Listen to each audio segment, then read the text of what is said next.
Presiden Prabowo Subianto mencatat sejarah dengan menghadiri langsung peringatan Hari Buruh Internasional, May Day 2025 di Monumen Nasional, Monas, Jakarta pada Kamis tanggal 1 Mei tahun 2025.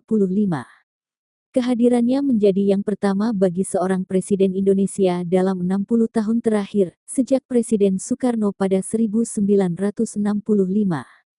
Di hadapan lebih dari 200.000 buruh dari berbagai sektor, Presiden Prabowo menyampaikan sejumlah langkah konkret sebagai respons terhadap tuntutan pekerja.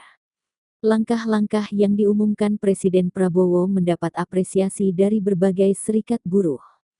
Ketua Konfederasi Serikat Pekerja Indonesia, KSPI, Said Iqbal, menyambut positif pembentukan Dewan Kesejahteraan Buruh Nasional, namun menekankan pentingnya realisasi konkret di lapangan.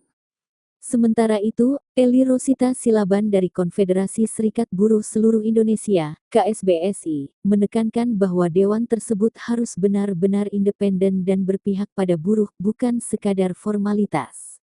Kehadiran Presiden Prabowo dalam peringatan Hari Buruh ini dianggap sebagai simbol nyata dukungan pemerintah terhadap perjuangan dan aspirasi kaum pekerja di seluruh Indonesia. Dalam sambutannya, Presiden menyampaikan penghargaan dan terima kasih kepada para buruh atas kontribusi mereka dalam membangun ekonomi nasional, serta menegaskan komitmennya untuk terus memperjuangkan hak-hak pekerja dan menciptakan iklim ketenagakerjaan yang adil dan produktif.